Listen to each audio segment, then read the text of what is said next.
Hello students, welcome to law excellence IAS academy. ఈరోజు మనము ఈనాడు news పేపర్లోని important current affairs మీద daily quiz అనేది చూద్దామండి. ఈరోజు మన ఫస్ట్ క్వశ్చన్ చూడండి. ఇటీవల వార్తలలో ఉన్న డీప్ స్టేట్ అనే పదం దేనికి సంబంధించినది? సో డీప్ స్టేట్ అంటే ఏంటి? 4 ఆప్షన్స్ ఇవ్వడం జరిగింది. సో యాక్చువల్గా ఈ డీప్ స్టేట్ అంటే ఏంటి అనేది క్లియర్గా ఎక్స్ప్లెయిన్ చేసిన తర్వాత, ఆప్షన్ చెప్పిన తర్వాత ఇది ఏ కంటెక్స్లో మనము ఫ్రేమ్ చేసాము అనేది మీకు ఎక్స్ప్లెయిన్ చేస్తానండి. సో ఫస్ట్ ఆప్షన్ చూడండి, ఏ కొన్ని లోతైన అభ్యాస వ్యవస్థల వివరణ. సో కొన్ని లోతైన అభ్యాస వ్యవస్థల వివరణ. సో రాంగ్ అండి. యాక్చువల్గా దీనిని డీప్ లెర్నింగ్ అని పిలుస్తాం మనం. లోతైన అభ్యాస వివరణ అనేది డీప్ లెర్నింగ్ అనే కంటెక్స్ట్లో మనము దీనిని చెప్తాం.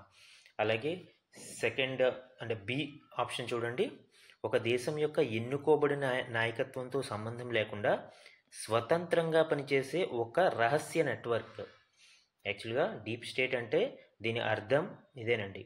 ఏదైతే ఎలక్టెడ్ గవర్నమెంట్ ఉందో దానిని సైడ్ లైన్ చేస్తూ ముఖ్యమైన నిర్ణయాలు తీసుకుని, ముఖ్యంగా military, business, high and business people, so ఇలాంటి వాళ్ళందరూ ఒక కూటమిగా ఏర్పడి ఎలక్టెడ్ గవర్నమెంట్ని సైడ్ లైన్ చేసి మెయిన్ డెసిషన్స్ తీసుకుంటూ ఉంటారు. సో దానినే మనము డీప్ స్టేట్ అని పిలుస్తూ ఉంటాం. ఇలాంటి కంటెక్స్ట్లో మనం యూఎస్ లాంటి దాంట్లో చూస్తూ ఉంటామండి. ఈ డీప్ స్టేట్ పాలిటిక్స్ అనేవి యూఎస్ లాంటి దేశాలలో ఈ డీప్ స్టేట్ అనేది బాగా బలంగా ఉంటుంది. సో ఆన్సర్ యాక్చువల్గా బి ఓన్లీ. మన మిగతా ఆప్షన్స్ కూడా చూద్దాము. కొన్ని జంతువులు కఠినమైన వాతావరణ పరిస్థితులు లేదా ఆహార కొరతను తట్టుకోవడానికి ప్రవేశించే సహజ నిద్రాణ స్థితి. యాక్చువల్గా దీనిని హైబర్నేషన్ అని పిలుస్తామండి. సుప్తావస్థ అంటాం తెలుగులో. సో ఎప్పుడైనా హార్ష్ వెదర్ కండిషన్స్ ఉన్నప్పుడు ఈ జీవులు అనేవి ఈ వింటర్లో కానీ లేదా పీక్ సమ్మర్స్లో కానీ సుప్తావస్థలోకి వెళ్తూ ఉంటాయి. సో శీతాకాల సుప్తావస్థ, వేసవికాల సుప్తావస్థ అని మనం చెప్తూ ఉంటాం. సో దానిని హైబర్నేషన్ అని పిలుస్తారండి. సో సి అనేది రాంగ్. అలానే ఆప్షన్ డి చూడండి, కొన్ని రకాల గణనీయమైన శాస్త్రీయ లేదా ఇంజనీరింగ్ ఆవిష్కరణల ఆధారంగా అధునాతన సాంకేతికతలు. సో యాక్చువల్గా ఇది డీప్ టెక్నాలజీ, ఇది కూడా న్యూస్లో ఉంది. సో ఈ డీప్ టెక్నాలజీ అనేది డీప్ టెక్ లేదా డీప్ టెక్నాలజీ అని పిలుస్తాము. సో డీప్ టెక్ వేరు, డీప్ స్టేట్ వేరు, అండ్ డీప్ లెర్నింగ్ వేరు. ఈ మూడు కూడా మనకి ఎప్పటికప్పుడు న్యూస్లో ఉంటాయి. ఎగ్జామ్లో ఇలాగా రిలేటెడ్ టాపిక్ మీద అడిగే అవకాశం ఉందండి. సో ఆన్సర్ ఏమవుతుందండి మనకి? Option B is the correct answer. Actually పాకిస్తాన్లో ఈ డీప్ స్టేట్ యాక్టివిటీస్ అనేవి ఎక్కువగా జరుగుతున్నాయి. ముఖ్యంగా ఇమ్రాన్ ఖాన్ జైలులోకి వెళ్ళిన తర్వాత ఇమ్రాన్ ఖాన్ లాంగ్ మార్చ్కి పిలుపునివ్వడము, సో ఇవన్నీ కూడా ఈ డీప్ స్టేట్ పాలిటిక్స్లో ఒక భాగంగా భావించవలసి వస్తుందండి.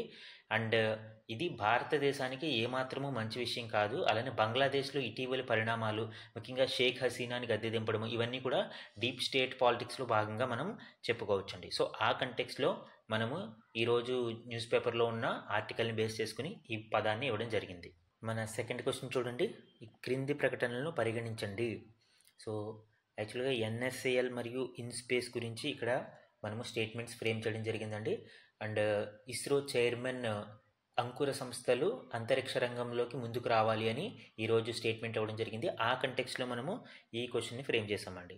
ఫస్ట్ స్టేట్మెంట్ చూడండి, new space India limited ISRO యొక్క కార్యాచరణ ప్రయోగ వాహనాలు మరియు అంతరిక్ష ఆస్తులపై అధికారం కలిగి ఉంటుంది. సో ఎన్ఎస్ఐఎల్ అనేది ఒక పిఎస్యు, ప్రభుత్వ రంగ సంస్థ. సో ఇది ఇస్రో యొక్క కార్యాచరణ ప్రయోగ వాహనాలు అంటే లాంచింగ్ వెహికల్స్ అండ్ అంతరిక్ష ఆస్తులపై అధికారం కలిగి ఉంటుంది అనేది ఇక్కడ స్టేట్మెంట్ ఇవ్వడం జరిగిందండి. Yes correct. యాక్చువల్గా ఇస్రో యొక్క ఈ ఆస్తులపై వీటికి అధికారం కలిగి ఉంది. సెకండ్ స్టేట్మెంట్ చూడండి, Indian National Space Promotion and Authorisation Centre INSPACe అనేది ఇస్రో మరియు ప్రభుత్వేతర సంస్థల మధ్య వారధిగా పనిచేస్తుంది. సో యాక్చువల్గా ఇన్స్పేస్ అనేది గవర్నమెంట్కి అండ్ ఇస్రోకి and NGE non governmental entities అంటామండి, అంటే ప్రైవేట్ రంగ సంస్థలు. సో ఇస్రోకి ప్రైవేటు రంగ సంస్థలకి మధ్య ఇది వారధిగా పనిచేస్తుంది. So second statement is also correct. Answer ఏమవుతుందండి? Both 1 and 2 are correct. C is the correct answer అండి ఇక్కడ. మన నెక్స్ట్ క్వశ్చన్ చూడండి, ఈ క్రింది ప్రకటనలను పరిగణించండి. యాక్చువల్గా ఇది స్వచ్ఛంద మరణ బిల్లుకి సంబంధించి బ్రిటన్ పార్లమెంట్ ఆమోదం తెలిపిన నేపథ్యంలో మనము ఈ క్వశ్చన్ని ఫ్రేమ్ చేయడం జరిగిందండి. ఇది ఈరోజు న్యూస్ ఆర్టికల్లో ఉంది. సో ఇండియన్ కంటెక్స్ట్లో మనకి ఈ స్వచ్ఛంద మరణానికి సంబంధించిన డీటెయిల్స్ మనం ఇక్కడ క్వశ్చన్లో ఫ్రేమ్ చేయడం జరిగిందండి. ఫస్ట్ స్టేట్మెంట్ చూడండి. భారత రాజ్యాంగంలోని ఆర్టికల్ 21 ప్రకారం గౌరవంగా మరణించే హక్కు ప్రాథమిక హక్కుగా పరిగణించబడుతుంది. యాక్చువల్గా ఫస్ట్ స్టేట్మెంట్ కరెక్టే రాంగ్ అండి. మనకి తెలుసు ఆర్టికల్ 21 అనేది రైట్ టు లైఫ్ అని పిలుస్తాం మనం. బట్ అంటే జీవించే హక్కుని ఇది తెలియజేస్తుంది అని అంటాం. కానీ సుప్రీంకోర్టు గైడ్లైన్స్ ప్రకారం సుప్రీంకోర్టు ఏం చెప్పిందండి, రైట్ టు లైఫ్ అంటే కేవలం మియర్గా జీవించడం కాదు, అంటే మనం ఏదో బ్రతికి ఉన్నామనే ఉద్దేశం కాదండి. గౌరవంగా చనిపోవడం కూడా రైట్ టు లైఫ్లో ఒక భాగమే. సో ఆర్టికల్ 21 కింద మనకి గౌరవంగా మరణించే హక్కు కూడా ప్రాథమిక హక్కుగా పరిగణించబడుతుంది అని సుప్రీంకోర్టు తెలియజేసింది. సో ఫస్ట్ స్టేట్మెంట్ కరెక్ట్ అండి. సో ఇన్ ఎలిమినేషన్ మనము బీని ఎలిమినేట్ చేయొచ్చు ఈజీగా. అండ్ సెకండ్ వన్ చూడండి. నిష్క్రియ అనాయాస మరణం భారతదేశంలో చట్టబద్ధమైనది. నిష్క్రియ అనాయాస మరణం అంటే ప్యాసివ్ యుతనేషియా. అసలు యుతనేషియా అంటే ఏంటి, ప్యాసివ్ యుతనేషియాకి యాక్టివ్ యుతనేషియాకి డిఫరెన్స్ ఏంటండి? యుతనేషియా అనేది ఒక రోగి చాలా తట్టుకోలేని పరిస్థితులలో ఉన్నప్పుడు అతనికి స్వచ్ఛందంగా మరణాన్ని కల్పించడం అనేది యుతనేషియా అని పిలుస్తారండి. ఈ యుతనేషియా అనేది 2 రకాలుగా ఉంటుంది. ఒకటి యాక్టివ్ యుతనేషియా, 2 ప్యాసివ్ యుతనేషియా. సో యాక్టివ్ యుతనేషియాలో డైరెక్ట్గా రోగిని చంపే అవకాశం ఉంటుంది. అంటే ఒక పాయిజన్ ఇంజెక్షన్ కానీ లేదా ఏదైనా ఒక మెడిసిన్ అంటే ఒక రకమైన డ్రగ్ కానీ ఇచ్చి అతన్ని డైరెక్ట్గా చంపుతారు. అది యాక్టివ్ యుతనేషియా. అయితే ప్యాసివ్ యుతనేషియా అంటే ఏంటండి, నిష్క్రియాత్మక అనాయాస మరణం అని పిలుస్తాం మనం. సో ఈ నిష్క్రియ అనాయాస మరణంలో లైఫ్ సపోర్టింగ్ సిస్టమ్స్ అంటే ఒక పేషెంట్ ఏదో ఆక్సిజన్ సిస్టమ్ మీద ఆక్సిజన్ మాస్క్ ఆధారంగానే ఉన్నాడు, లేదా అతనికి కొంత ట్రీట్మెంట్ ఒక రకమైన ట్రీట్మెంట్ జరుగుతుంది, ఆ ట్రీట్మెంట్ జరగకపోతే అతను చనిపోతాడు, లేదా ఆ మాస్క్ ఆక్సిజన్ సిలిండర్స్కి సంబంధించిన మాస్క్ ఏదైతే ఉందో అది అతను పెట్టకపోతే చనిపోతాడు. సో ఇలాంటివి మనము ఆ లైఫ్ సపోర్టింగ్ సిస్టమ్స్ని తొలగించడము లేదా అతనికి రన్ అవుతున్న ట్రీట్మెంట్ని ఆపివేయడం ద్వారా అతన్ని మనము మరణించడానికి అవకాశం కల్పిస్తే దాన్ని ప్యాసివ్ యుతనేషియా అని పిలుస్తారండి. సో భారతదేశంలో ప్యాసివ్ యుతనేషియా అనేది లీగల్, బట్ యాక్టివ్ యుతనేషియా అనేది ఇల్లీగల్. కాబట్టి సెకండ్ స్టేట్మెంట్ కూడా కరెక్టేనండి. So we can eliminate. Okay, next one చూడండి. Third statement. భారతదేశంలో living wills national health digital రికార్డులో భద్రపరచబడతాయి. లివింగ్ విల్స్ అంటే ఏంటండి, జీవన సంకల్పం. ఒక వ్యక్తి ఏ విధంగా తను మరణాన్ని కోరుకుంటున్నాడు, అంటే ఏదైనా తనకి ఈ పీక్ స్టేజ్లో ఏదైనా వ్యాధి ఉన్నప్పుడు అతను స్వచ్ఛందంగా మరణించడానికి ఎలాంటి డైరెక్షన్స్ ఫాలో అవ్వాలి అనేది లివింగ్ విల్లో అతను ముందుగానే మెన్షన్ చేసి ఉంటాడండి. మనకి 2018లో common cause versus union of India కేసులో ఈ లివింగ్ విల్ని లీగల్గా ప్రకటించడం జరిగింది. అలానే Aruna Shanbaug versus union of India కేసులో ఈ ప్యాసివ్ యుతనేషియా 2011 కేసు అండి. సో ఈ ప్యాసివ్ యుతనేషియాని కూడా లీగల్ చేయడం జరిగింది. అండ్ 2023 గైడ్లైన్స్ ప్రకారం ఈ లివింగ్ విల్స్ అన్నీ కూడా నేషనల్ హెల్త్ డిజిటల్ రికార్డులో భద్రపరచబడతాయండి. సో మనకి థర్డ్ స్టేట్మెంట్ కరెక్ట్. ఆన్సర్ ఏమవుతుందండి, all 1, 2, 3 all given statements are correct here. D is the correct answer అండి. మన ఫోర్త్ క్వశ్చన్ చూడండి. యుఎన్ శాంతి స్థాపన కమిషన్కి సంబంధించి క్రింది ప్రకటనలను పరిగణించండి. యాక్చువల్గా భారతదేశం 2025-26 సంవత్సరానికి గాను ఈ యుఎన్ శాంతి స్థాపన కమిషన్కి ఎన్నికయింది. సో ఆ కంటెక్స్లో మనము ఈ క్వశ్చన్ని ఫ్రేమ్ చేయడం జరిగిందండి. ఫస్ట్ స్టేట్మెంట్ చూడండి. ఇది యుద్ధ ప్రభావిత దేశాలలో శాంతి ప్రయత్నాలకు మద్దతునిచ్చే ఐక్యరాజ్య సమితి యొక్క సంస్థ. ఇక్కడ క్వశ్చన్ని బట్టి చెప్పొచ్చు మనం, యుఎన్ ఐక్యరాజ్య సమితికి సంబంధించి శాంతి స్థాపన అంటే శాంతికి ప్రయత్నాలకి మద్దతు ఇచ్చే ఒక సంస్థ. So obviously first statement correct అవుతుంది. సెకండ్ స్టేట్మెంట్ చూడండి. ఇది జనరల్ అసెంబ్లీ, భద్రతా మండలి మరియు ఆర్థిక మరియు సామాజిక మండలి నుండి ఎన్నికైన 31 సభ్య దేశాలతో కూడి ఉంటుంది. సో ఇది మనకి యుఎన్జిఏ నుంచి, యుఎన్ఎస్సి నుంచి అండ్ అదర్ వింగ్స్ నుంచి కూడా సభ్య దేశాలను కలిగి ఉంటుంది. టోటల్ 31 మంది సభ్య దేశాలు ఉంటారండి. సో 31 మెంబర్స్ ఉంటారు, ఎలక్టెడ్ మెంబర్స్. అందులో ఇటీవల భారతదేశం కూడా ఒక సభ్య దేశంగా ఎన్నికైంది. సో సెకండ్ స్టేట్మెంట్ కూడా కరెక్టేనండి. థర్డ్ స్టేట్మెంట్ చూడండి.